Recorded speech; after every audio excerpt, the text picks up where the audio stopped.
ભગવાન શ્રીકૃષ્ણ અને સુદામાની મિત્રતા। સુદામા એ ભગવાન શ્રીકૃષ્ણના પરમ મિત્ર હોવા છતાં તેમણે પોતાની ભૂલને લીધે તેમનું ઘણું જીવન અત્યંત ગરીબીમાં પસાર કરવું પડ્યું હતું।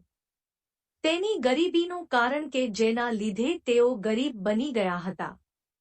જ્યારે શ્રીકૃષ્ણ અને સુદામા ગુરુના આશ્રમમાં રહીને અભ્યાસ કરતા ત્યારે એક વખત વનમાંથી લાકડા કાપવા મોકલવામાં આવ્યા ત્યારે ગુરુમાતાએ બંને માટે ભોજન આપ્યું। ખૂબ જ વરસાદ પડ્યો, બંને અલગ અલગ ઝાડ પર ચઢી ગયા। સુદામાને ભૂખ લાગી અને એ ગુરુ માતા દ્વારા આપવામાં આવેલું ભોજન એકલા ખાઈ લીધું હતું, પરંતુ તેમાં ભગવાન શ્રીકૃષ્ણનો પણ હિસ્સો હતો।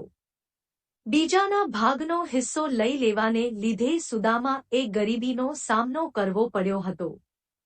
જે વર્ષો પછી દ્વારિકા જઈને શ્રીકૃષ્ણને તાંદુલની પોટલી લઈ જાય છે અને પોતાની ઉપર રહેલા ઋણને દૂર કરીને પોતાની ગરીબીમાંથી છુટકારો મેળવે છે।